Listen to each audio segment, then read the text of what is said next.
भोपाल के high profile Twisha Sharma case का CBI ने बीती रात हैंडओवर ले लिया है। सीबीआई ने मामले में एफआईआर भी दर्ज कर ली है। भोपाल पहुंची सीबीआई की टीम ने कटारा हिल्स थाने में दर्ज एफआईआर को री रजिस्टर्ड करके जांच शुरू कर दी है। सीबीआई ने जांच अधिकारी के तौर पर डीएसपी निशु कुशवाहा को नियुक्त किया है।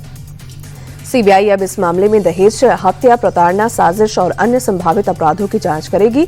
साथ ही एसआईटी ने आरोपी समर्थ सिंह के घर पर क्राइम सीन भी रिक्रिएट किया है।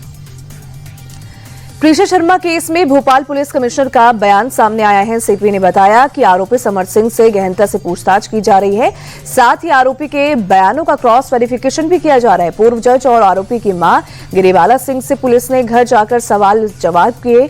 पुलिस ने समर्थ की बैंक डिटेल, कॉल डिटेल की भी जानकारी जुटाई। टीएमसी महासचिव और सांसद अभिषेक बनर्जी की मुश्किलें लगातार बढ़ती जा रही है। कोलकाता में बीती शाम पुलिस फोर्स ने अभिषेक बनर्जी के घर शांति निकेतन को घेर लिया। पुलिस की एक टीम बंगले में दाखिल हुई और कुछ देर बाद एलईडी सहित कुछ सामान लेकर बाहर निकली।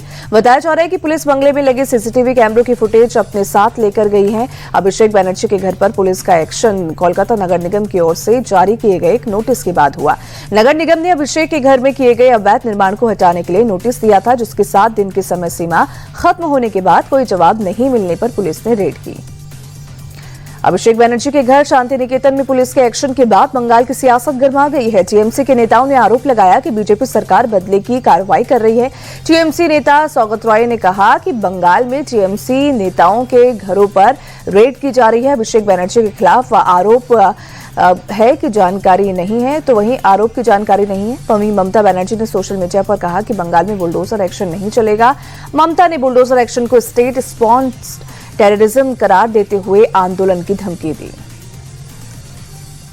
पश्चिम बंगाल सरकार ने एक बड़ा कदम उठाया है। राज्य में अवैध रूप से घुसपैठ करने वाले और गिरफ्तार बांग्लादेशी नागरिकों को रखने के लिए अलग अलग जिलों में होल्डिंग सेंटर खोले जा रहे हैं। इसी कड़ी में मुर्शिदाबाद जिले में एक अस्थायी होल्डिंग सेंटर तैयार किया गया है।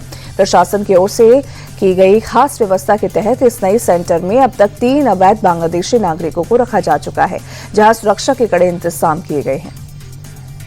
कर्नाटक में कांग्रेस की सरकार के 3 साल पूरे होने के बाद एक बार फिर से कुर्सी का ड्रामा शुरू हो गया है।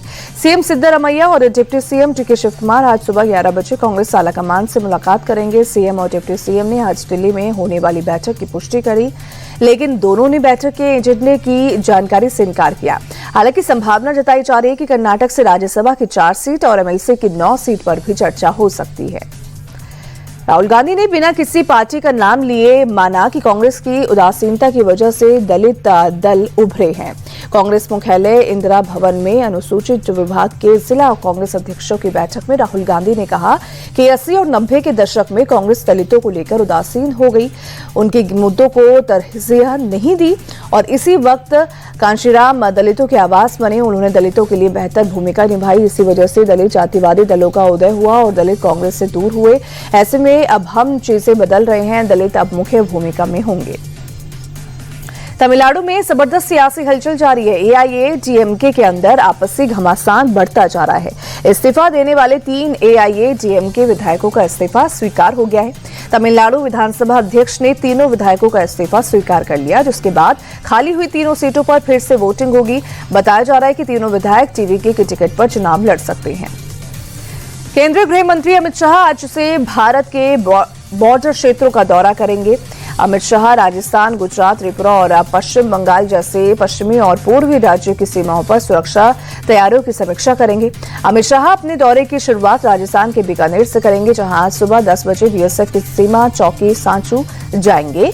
गृह मंत्री वहां सुरक्षा बलों से संवाद करेंगे और सुरक्षा बलों के लिए कल्याणकारी योजनाओं का उद्घाटन करेंगे। इसके बाद अमित शाह दोपहर 1:30 बजे बीकानेर में बॉर्डर क्षेत्र की सुरक्षा की समीक्षा बैठक करेंगे, जिसमें गृह मंत्रालय, राजस्थान सरकार, बीएसएफ के अधिकारी और 5 सीमावर्ती जिलों के जिला अधिकारी और पुलिस अधीक्षक मौजूद रहेंगे।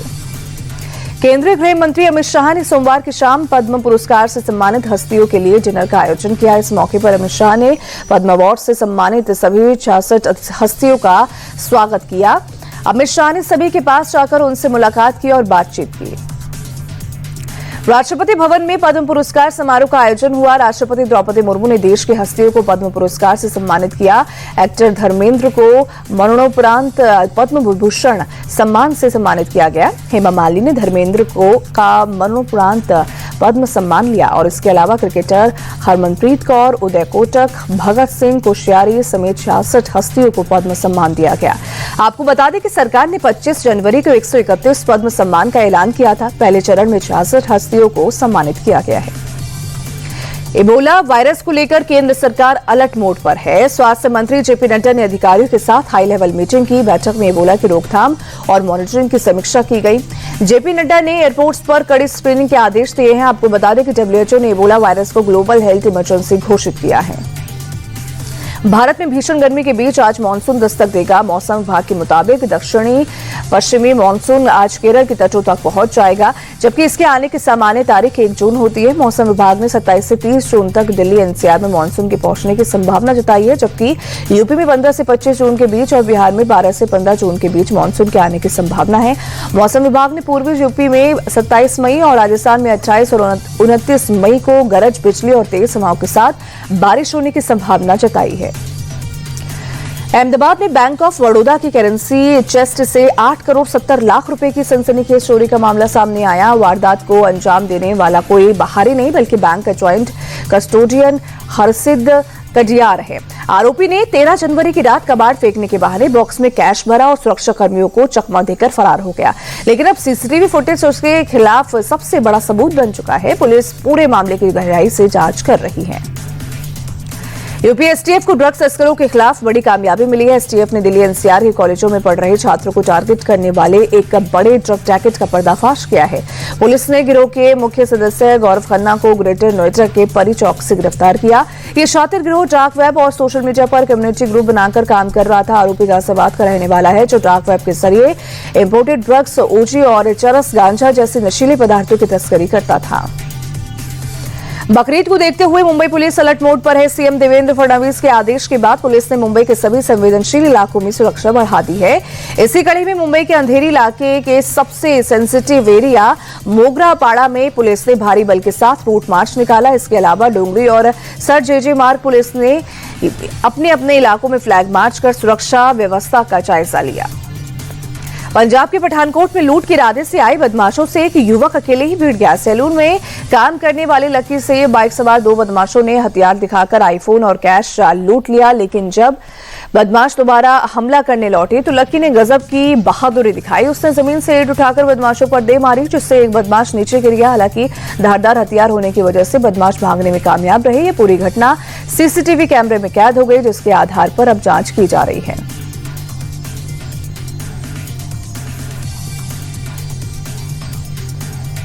जम्मू कश्मीर के गुलमर्ग में गोंडोला रोपवे में अचानक तकनीकी खराबी आ गई और इस खराबी के कारण केबल कार के पहिए हवा में ही थम गए और रोपवे पर सवार करीब 300 सैलानी सैकड़ों फीट की ऊंचाई पर फंस गए। आसपास चीख पुकार मच गई, जिसके बाद करीब 1 घंटे में ही सभी फंसे पर्यटकों का सुरक्षित रेस्क्यू किया गया। IPL 2026 के पहले क्वालिफायर में आज रॉयल चैलेंजर्स बेंगलुरु और गुजरात टाइटंस आमने सामने होंगी। मुकाबला धर्मशाला के HPCA स्टेडियम में शाम 7:30 बजे शुरू होगा। जीतने वाली टीम सीधे फाइनल में पहुंचेगी, जबकि हारने वाली टीम को क्वालिफायर 2 में एक और मौका मिलेगा। दोनों टीमों ने लीग स्टेज में 9-9 जीत के साथ शानदार प्रदर्शन किया था। बेहतर नेट रन रेट की वजह से RCB टॉप पर रही, जबकि GT दूसरे स्थान पर रही। इस सीजन दोनों टीमों के बीच 2 मुकाबले हुए, जिनमें दोनों ने एक मैच जीता। धर्मशाला की पिच तेज गेंदबाजों के लिए मददगार जरूर रही है, लेकिन बल्लेबाजों ने भी यहां जमकर रन बटोरे हैं।